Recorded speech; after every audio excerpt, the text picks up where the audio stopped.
ഇന്ന് നമുക്ക് വാഴക്കൂമ്പ് കൊണ്ടൊരു തോരൻ തയ്യാറാക്കിയാലോ? സാധാരണ രീതിയിലെ വാഴക്കൂമ്പ് തോരനല്ല കേട്ടോ. കുറച്ച് വ്യത്യസ്തമായാണ് ഞാനിത് തയ്യാറാക്കിയത്. വേറൊന്നും കൊണ്ടല്ല, ചക്കക്കുരു ഇട്ടിട്ട് വാഴക്കൂമ്പ് തോരൻ തയ്യാറാക്കിയതാണ്. അതുമാത്രമല്ല, നമ്മൾ പണ്ട് അരിഞ്ഞെടുക്കുന്നത് പോലെ വളരെ ചെറുതായിട്ട് അരിഞ്ഞ് കഷ്ടപ്പെടുകയൊന്നും വേണ്ട. വളരെ എളുപ്പത്തിൽ നമുക്കത് തയ്യാറാക്കുന്ന വിദ്യയാണിത് ഈ പറയുന്നത്. അതുകൊണ്ട് തന്നെ ഇനി വാഴക്കൂമ്പ് തയ്യാറാക്കുമ്പോൾ നിങ്ങൾ ഇങ്ങനെ ഒന്ന് ചെയ്തു നോക്കി, എളുപ്പം തയ്യാറാക്കാൻ പറ്റും. എങ്ങനെയാണെന്ന് നോക്കാം. ഇത് കാറ്റത്ത് എനിക്കുള്ള ഒരു വാഴ ഒടിഞ്ഞു വീണതാ. ഒന്നും ആയില്ല കേട്ടോ. അതിന് മുമ്പേ ഒടിഞ്ഞു വീണ് പോയി. എന്നിട്ട് ഞാൻ ഏകദേശം ഒരു 2 ആഴ്ചയോളം ഇട്ടിരുന്നു. കുറച്ചുകൂടെ വലുതാകുമെങ്കിൽ ഉപ്പേരിയെങ്കിലും തയ്യാറാക്കാമല്ലോ എന്ന് വെച്ചിട്ട്. പക്ഷെ ഒന്നും ആയില്ല, വാടി പോകത്തേ ഉള്ളൂ. അങ്ങനെയാണ് ഞാൻ ആ വാഴക്കൂമ്പ് ഒടിച്ചെടുത്തത്. കുറേ വാഴക്കൂമ്പിൻ്റെ പോളകൾ ഉരിഞ്ഞുരിഞ്ഞ് പോവുകയും ചെയ്തു, കൂമ്പ് ചെറുതാകുകയും ചെയ്തു. പിന്നെ ഞാൻ അതെടുത്തിട്ട് അതിൻ്റെ പോള ഒരെണ്ണം കളയേണ്ട ആവശ്യമില്ലായിരുന്നു. പക്ഷെ അതിൻ്റെ പുറത്ത് ഒരുമാതിരി പാട് പോലെ തോന്നിയോണ്ടാണ് ഞാൻ അതെടുത്ത് കളഞ്ഞത്. എന്നിട്ട് ഞാൻ അതിനെ കഴുകി എടുത്തിട്ട് ഇതുപോലെ വലിയ പീസായിട്ട് റൗണ്ടായിട്ടിങ്ങ് അരിഞ്ഞു. ഇതിനകത്തുള്ള പൂവിൻ്റെ നടുക്കിരിക്കുന്ന നാരോ ഒന്നും കളയണ്ട കേട്ടോ. എന്തായാലും വാഴക്കൂമ്പിലുള്ളതല്ലേ, ഒരിക്കലും ദോഷമുള്ള സാധനങ്ങളൊന്നും അതിനകത്തില്ല. പിന്നെ വാഴക്കൂമ്പിനകത്തോട്ട് പോയപ്പം പൂവാണ് ചെറുതായിട്ട് കറുത്ത് തുടങ്ങി. ഞാൻ കളഞ്ഞില്ല കേട്ടോ, എല്ലാം കൂടെ ചേർത്ത് തന്നെയാണ് അരിഞ്ഞത്. ആദ്യം വട്ടത്തിൽ ഇങ്ങനെ അരിഞ്ഞിട്ട് വീണ്ടും എടുത്ത് ഇങ്ങനെ അടുക്കി പിടിച്ചൊന്ന് ചെറുതായിട്ട് മുറിച്ചെടുക്കും. അപ്പോൾ നമുക്ക് നല്ല എളുപ്പമാണ്. ഇങ്ങനെ ആക്കി എടുത്താൽ നമുക്ക് കുഞ്ഞുഞ്ഞായി അരിഞ്ഞെടുക്കുന്ന പാടില്ല.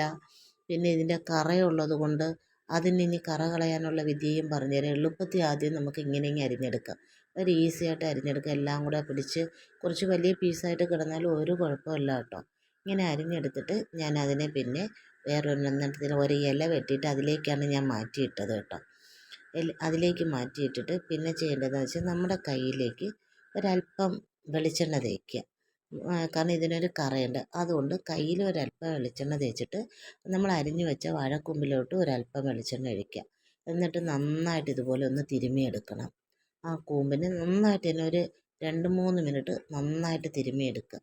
ഇവിടെ അതിൽ ചെറിയ കറയുള്ളത് മാറി ഇതിൻ്റെ ആ ഒരു കറയുടെ ടേസ്റ്റും മാറി നന്നായിട്ടിരിക്കും. ഇനി ഇതിനെ നമുക്കങ്ങോട്ടൊന്ന് മാറ്റി വയ്ക്കാം.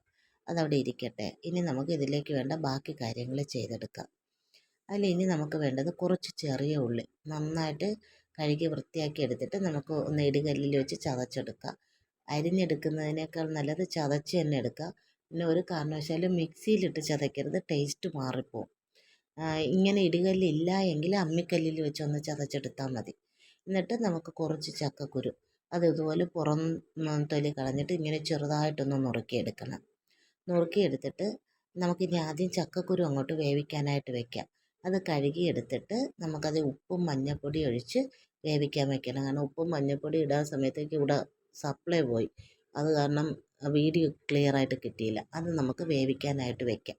അത് അവിടെ ഇരുന്ന് വേവുന്ന സമയത്തേക്ക് നമുക്ക് ആദ്യം ഇതിൻ്റെ അരപ്പ് തയ്യാറാക്കി വയ്ക്കാം. അതിൽ മിക്സിയുടെ ജാറിലേക്ക് തേങ്ങ ഇട്ടിട്ട് മഞ്ഞൾപ്പൊടി ഇട്ട് ഒരു 3-4 അല്ലി വെളുത്തുള്ളി ഇട്ട് ഒരല്പം ജീരകവും അതിലേക്ക് ഇടുക. എന്നിട്ട് അതിലേക്ക് നമുക്ക് എരിവിന് വേണ്ട പച്ചമുളക് ചേർക്കണം. പച്ചമുളക് തന്നെ ചേർക്കാൻ ശ്രമിക്കണേ. പച്ചമുളക് ചേർത്തിട്ട് ഒരല്പം കറിവേപ്പിലയും കൂടെ ഇട്ടിട്ട് ഒന്ന് ചതച്ചെടുത്താൽ മതി. ഒന്ന് പൾസ് മോഡിലിട്ട് 1-2 പ്രാവശ്യം ചെയ്താൽ മതി. ഇനി നമുക്ക് തോരൻ തയ്യാറാക്കാനുള്ള പാത്രം വയ്ക്കാം. ഞാൻ അതിലേക്ക് ചക്കക്കുരു സ്റ്റൗവിൻ്റെ അപ്പുറത്തോട്ട് മാറ്റിയിട്ട് ഇതിലേക്ക് ഞാൻ തോരത്തിന് വേണ്ട പാത്രം വെച്ചു. ആ ചീനിച്ചട്ടി വെച്ചിട്ട് അത് ചൂടായപ്പോൾ വെളിച്ചെണ്ണ ഒഴിച്ചു. വെളിച്ചെണ്ണ ഒഴിച്ചിട്ട് നമുക്കാദ്യം കടുകാണ് ഇടേണ്ടത്. വെളിച്ചെണ്ണ ചൂടായി കഴിയുമ്പോൾ നമുക്ക് കടുകിട്ട് പൊട്ടിക്കാം. കടുകിട്ട് പൊട്ടി കഴിയുമ്പോൾ നമുക്കതിലേക്ക് പിന്നെ 2 വറ്റൽമുളക് നുറുക്കിയതും ഇട്ട് ആ മുളക് പെട്ടെന്നങ്ങ് മുഖം കെട്ടുന്ന എണ്ണ നല്ല ചൂടായുണ്ട്. പിന്നെ ഫ്ലെയിം അങ്ങോട്ട് ലേശം കുറച്ച് വെച്ചുകൊണ്ട് നമുക്ക് അല്പം കറിവേപ്പിലയും കൂടെ ചേർത്ത് കൊടുക്കാം. ആ കറിവേപ്പില മൂത്ത് വരുമ്പോൾ നമ്മൾ ചതച്ചു വെച്ച ചെറിയ ഉള്ളി അതിലേക്ക് ചേർത്ത് കൊടുക്കാം. ചേർത്ത് കൊടുത്ത് നമ്മൾ നന്നായിട്ട് അതിനെ ഒന്ന് ഇളക്കി മൂപ്പിക്കണം. ഒന്ന് വഴറ്റി കിട്ടണം. മൂത്തല്ല വരേണ്ടത്, വഴറ്റി കിട്ടുക. വഴറ്റി കിട്ടാൻ ഏറ്റവും എളുപ്പം ഒരല്പം ഉപ്പും കൂടെ അതിലേക്ക് ചേർത്ത് വഴറ്റണം. നമ്മൾ ചക്കക്കുരു വെച്ചപ്പോൾ അതിൽ കുറച്ച് ഉപ്പും കൂടെ ഇട്ടാണ് വെച്ചേക്കുന്നത്. അതിനനുസരിച്ചുള്ള ഉപ്പൊക്കെ നമ്മൾ ഇതിനിടയിൽ ചേർക്കാൻ പാടുള്ളൂ. അത് ശ്രദ്ധിച്ചോളണം കേട്ടോ. എന്നിട്ട് നമ്മുടെ ചെറിയ ഉള്ളി നന്നായിട്ട് വഴന്ന് വരുമ്പോൾ നമ്മൾ എണ്ണ തടവി വെച്ചേക്കുന്ന വാഴക്കൂമ്പ് ഇതിലേക്ക് തട്ടി കൊടുക്കുക. അത് വാഴക്കൂമ്പ് ഇതിലേക്ക് ഇട്ടിട്ട് നമുക്ക് നന്നായിട്ടൊന്ന് ഇളക്കി കൊടുക്കാം. നന്നായിട്ട് ഇളക്കി ഉള്ളിയും ആ ചെറിയ ഉപ്പ് ഇതിലുണ്ട്. ഇനി ഇപ്പോഴൊന്നും ഉപ്പ് ചേർക്കണ്ട. ആ ഉപ്പും ചേർത്ത് ഒന്ന് ഇളക്കിയിട്ട് നമുക്കിതിനെ ഒന്ന് വേവാനായിട്ട് അടച്ചു വെക്കണം. ഒരു 2-3 മിനിറ്റ് ലോ ഫ്ലെയിമിൽ വെച്ചിട്ട് അടച്ചു വയ്ക്കുക. ഇടയ്ക്കൊന്ന് തുറന്ന് ഇളക്കി കൊടുത്തിട്ട് വീണ്ടും അടച്ചു വെക്കണം. കാരണം വാഴക്കൂമ്പൊന്ന് വെന്ത് കിട്ടണം. ആ പാകത്തിനൊന്ന് അടച്ചു വെക്കണം. അത് വെന്ത് വരുമ്പോൾ നമുക്ക് അപ്പുറത്ത് ചക്കക്കുരു വെന്തിട്ടുണ്ടാവും. ചക്കക്കുരു ഇതിലേക്ക് തട്ടി കൊടുക്കുക. തട്ടി കൊടുത്ത് വീണ്ടും നന്നായിട്ട് ഇളക്കിയെടുക്കുക. എന്നാൽ വെന്ത ചക്കക്കുരുവാണ്. ഇപ്പോൾ വാഴക്കൂമ്പ് നന്നായിട്ട് വെന്തിട്ടുണ്ട്. ഒന്ന് മിക്സ് ആക്കി എടുക്കുക. നന്നായിട്ട് ഇളക്കി ചേർത്തിട്ട് നമ്മുടെ അരപ്പ് ഇതിലേക്ക് തട്ടി കൊടുക്കുക. അരപ്പ് ഇതിലേക്ക് ഇട്ടിട്ട് നമ്മൾ ഇനി വേണ്ടത് എന്താണെന്ന് വെച്ചാൽ അരപ്പിൻ്റെ പച്ച മണം മാറി കിട്ടണം.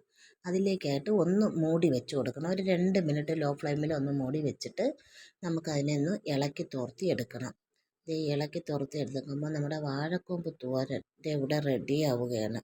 എന്ത് ടേസ്റ്റിലാണെന്ന് അറിയാമോ. അത് ഇളക്കിയെടുക്കുമ്പോൾ ലോ ഫ്ലെയിമിൽ ഇട്ട് ഒരു 2-3 പ്രാവശ്യമായിട്ട് ഇളക്കിയെടുത്താൽ മാത്രം മതി. കാരണം വാഴക്കൂമ്പ് തോരനത്തെ ടേസ്റ്റ് കഴിക്കുന്നവർക്കറിയാം, കഴിച്ചിട്ടുള്ളവർക്കും അറിയാം.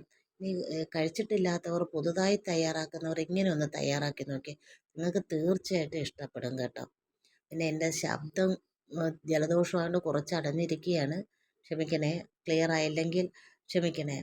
പിന്നെ എങ്ങനെയുണ്ട് എൻ്റെ ഈ വാഴക്കൂമ്പ് തോരൻ? നിങ്ങൾക്ക് ഇഷ്ടമായോ? ചോറ് കഴിക്കാൻ ചൂട് ചോറും വാഴക്കൂമ്പ് തോരനും, അതും ചക്കക്കുരു ചേർന്ന വാഴക്കൂമ്പ് തോരൻ എന്താ ടേസ്റ്റ് എന്നറിയാമോ? വെറുതെ കളയുന്ന ചക്കക്കുരു, പറമ്പിൽ നമ്മൾ ഇറുക്കാതെ കളയുന്ന വാഴക്കൂമ്പ്, ഒരു നേരം ചോറിനോടൊപ്പം കഴിക്കുക. ഇതിലും പരം വേറെ എന്ത് കറി വേണം? എങ്ങനെയുണ്ട് എൻ്റെ വാഴക്കൂമ്പ് തോരൻ? നിങ്ങൾക്ക് ഇഷ്ടമായോ? ഇഷ്ടമായെങ്കിൽ ലൈക്ക് ചെയ്യാൻ ആരും മറക്കല്ലേ. സബ്സ്ക്രൈബ് ചെയ്യാതെ കാണുന്നവർ ഒന്ന് സബ്സ്ക്രൈബ് ചെയ്ത് സപ്പോർട്ട് ചെയ്യണേ. നിങ്ങൾ ഈ വാഴക്കൂമ്പ് തോരൻ ഇതേ രീതിയിലൊന്ന് ട്രൈ ചെയ്ത് നോക്കിയിട്ട് അഭിപ്രായങ്ങൾ അറിയിക്കണേ. ഇഷ്ടമായാലും ഇല്ലെങ്കിലും എന്തായാലും ട്രൈ ചെയ്ത് നോക്കാൻ ആരും മറക്കല്ലേ. കാരണം പുതുതായി ചെയ്യുന്നവരാണെങ്കിൽ വാഴക്കൂമ്പ് തോരൻ തയ്യാറാക്കുമ്പോൾ ഈ രീതിയിലൊന്ന് തയ്യാറാക്കിയാൽ ഈസി ആയിട്ട് തയ്യാറാക്കാം. ചെയ്യണേ.